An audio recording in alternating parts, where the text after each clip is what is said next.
안녕하세요. 뉴스톡톡 시간입니다.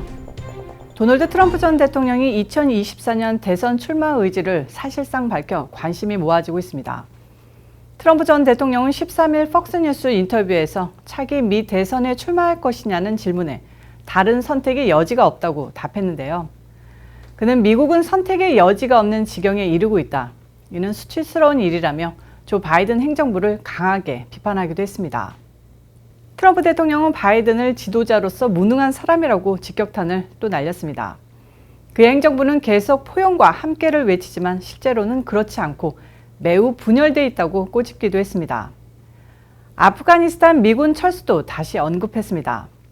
철군 과정에서 빚어진 혼란에 대해 트럼프 행정부였다면 절대 이런 일이 일어나지 않았을 것이라고 말했고, 이번 철군이 미국 역사상 대단히 부끄러운 일이라고 지적했습니다. 그러면서 아프간에서 사망한 군인들의 부모는 바이든이 아닌 나와 대화하길 원할 것이라고 비꼬았습니다.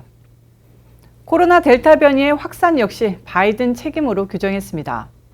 백신 접종 거부자가 느는 것이 바이든에 대한 국민들의 신뢰가 바닥이기 때문이라는 분석입니다. 지난해 12월부터 백신 접종을 시작한 미국은 현재 1회 이상 접종한 비율이 63.8%로 지난 5월 50%를 넘어선 이후에는 속도가 전혀 오르지 않고 있는데요. 트럼프 전 대통령은 나 때는 백신 맞으려고 사람이 줄을 설 정도였지만 지금은 사정이 다르고 매우 안 좋다고 말했습니다. 만약 트럼프가 백신 접종을 권했다면 효능을 안 믿었을 것이라는 카말라 해리스 부통령의 발언도 언급했습니다. 그는 민주당 인사들은 트럼프가 하면 난 안 한다라는 유명한 말을 남기지 않았나라며 백신을 폄하해놓고 이제 와서는 사람들이 왜 백신을 안 맞으려 하는지 궁금해한다, 망신이다 라고 조롱했습니다.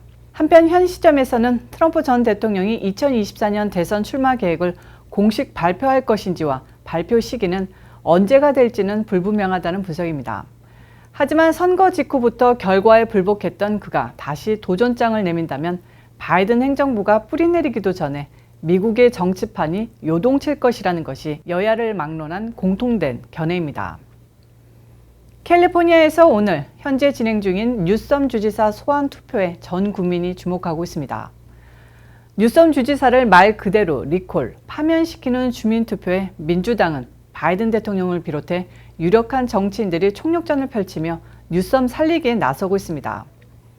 특히 내년 11월 중간선거를 1년여 앞둔 시점에 미국 내 인구 최다 지역인 이곳에서 치러지는 이번 투표는 버지니아 주 하원 및 주지사 선거와 함께 연방 상하원에서의 민주당 우위가 지속될 수 있을지 가늠자로 작용하는 최대 이벤트가 될 것으로 보입니다. AP통신 등에 따르면 바이든 대통령은 캘리포니아주 주민 소환 투표를 하루 앞둔 13일 오후 뉴섬 주지사의 유세 집회에 합류하기 위해 롱비치의 모습을 드러냈습니다. 그가 취임 이후 특정 인사를 지지하기 위해 직접 나선 것은 버지니아 주지사 선거에 민주당 측 후보로 출마한 테리 맥컬리프와의 지난 7월 합동 유세 이후 두 번째입니다. 바이든에 앞서 카말라 해리스 부통령, 엘리자베스 워런 상원의원 등도 캘리포니아를 찾아 유세를 도왔습니다. 버락 오바마 전 대통령도 버니 샌더스 상원의원은 TV 광고에 출연해 지지자 결집에 가세했다고 합니다. 뉴섬은 TV 온라인 광고에만 7천만 달러, 하나로 약 820억 원 이상을 뿌렸습니다. 한편 좌파 성향 정치 전문 웹사이트 538 조사에 따르면 뉴섬 주지사를 유임시켜야 한다는 여론이 이날 기준으로 57.4%였습니다. 해임해야 한다는 의견 41.5%와 15%포인트 이상 격차가 난 것으로 조사됐습니다. 이날까지 800만 명 가까운 사람이 우편 투표를 했고 이들 중 약 52%가 민주당 지지자들로 알려졌는데요.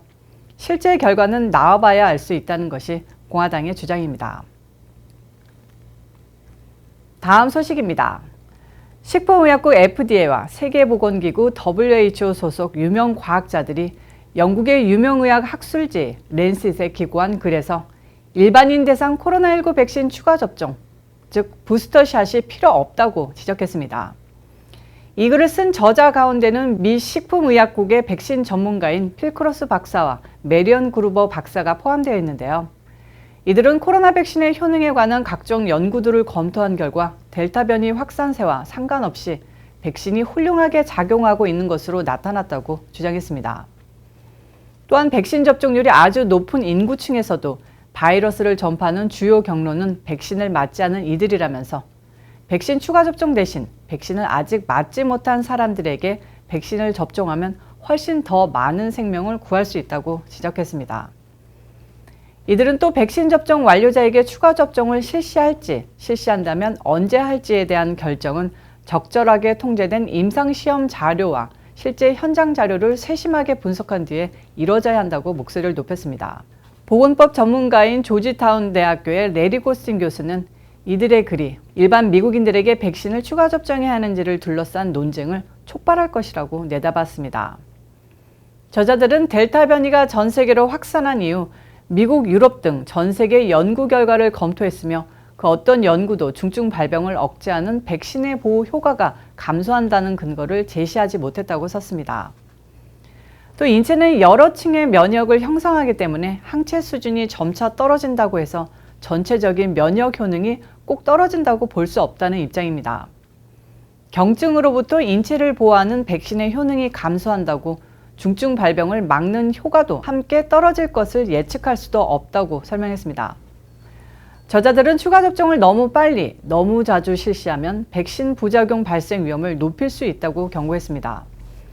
다만 면역 능력이 떨어진 이들에 대한 백신 추가 접종 필요성은 이들도 인정했습니다. 한편 미국 정부가 부스터샷을 위해 백신 물량을 확보하면서 제3세계 백신 공급이 차질을 빚고 있는데요. 이 논문은 이 같은 세계적 백신 부족 현상에서 미국에 압력을 가하기 위한 조치 중 하나로 관계자들은 풀이하고 있습니다. 바이든 대통령이 오는 22일 전 세계 정상회의를 열고 내년 9월까지 전 세계 코로나 백신 접종률 70% 달성을 제시한다는 소식입니다.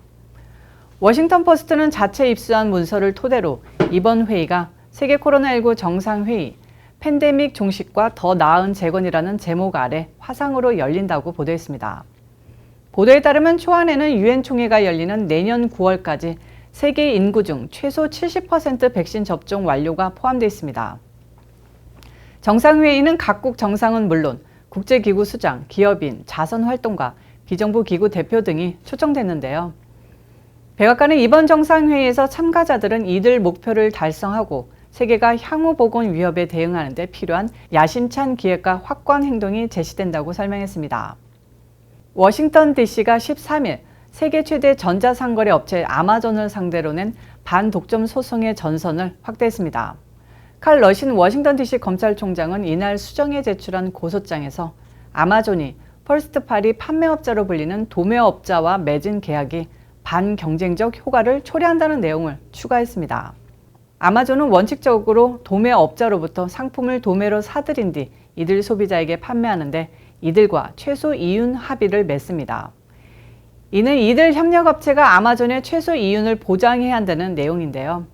경쟁사를 꺾기 위해 아마존이 이윤을 낼 수 없는 가격에 물건을 팔면 도매업 판매업자가 차액을 보상해야 한다는 것입니다. 러신 검찰총장은 이 합의 조항이 이들 판매업자에게 아마존 외 다른 온라인 마켓에서 물건값을 올리도록 장려하는 실질적 효과가 있다고 주장했습니다. 아마존이 다른 곳에서 더 싸게 판다는 이유로 물건값을 내리지 않도록 하려고 협력 업체들이 다른 곳에서 상품 가격을 인상할 수 있다는 것입니다. 러신 검찰총장은 이 합의 조항으로 인해 다른 온라인 장터가 소비자에게 더 낮은 가격을 제시해 아마존과 경쟁할 능력이 줄어든다면서 이런 사업 관행이 온라인 마켓의 경쟁 감소와 소비자 가격의 인상으로 이어졌다고 주장했습니다. 한편 러신 검찰총장은 당초 5월에 제기한 소송에서 아마존의 입점에 독자 브랜드명을 갖고 물건을 파는 제3자 소매업자와의 계약에 초점을 맞췄는데요. 아마존이 자사 플랫폼에서 물건을 파는 제3자 소매업자에게 다른 플랫폼에 더 싼 값의 제품을 내놓는 것을 금지하는 조항을 둬 경쟁을 억압했다는 것입니다. 전문가들은 아마존에서는 이들 제3자 소매업자의 비중이 훨씬 더 크다고 지적하고 있습니다. 수백만 개의 독립적 소매업체가 아마존의 판매 물류 서비스에 의존해 물건을 판매하면서 아마존이 온라인 시장을 장악하는 원동력이 되는데요. 이 같은 행위가 중단될 경우 아마존의 온라인 마켓에 대한 독점 체제는 중대한 기로에 설 수도 있다는 분석이 조심스레 제기되고 있습니다. 이에 대해 아마존은 5월 소송 때 내놓은 주장을 되풀이하고 있습니다. 아마존은 워싱턴 DC 검찰총장은 정확히 반대로 이해했다면서 판매업자들은 우리 마켓에서 제품의 가격을 그들 스스로 정한다고 밝혔습니다. 이에 덧붙여 검찰총장이 요청한 구제안은 기이하게도 반독점법의 핵심 목표를 거슬러 아마존이 고객에게 더 비싼 가격을 제공하도록 강요할 것이라고 주장했는데요. 흥미진진한 재판 결과가 궁금하기만 합니다. 오늘 뉴스톡도 여기까지입니다. 시청해주셔서 감사합니다.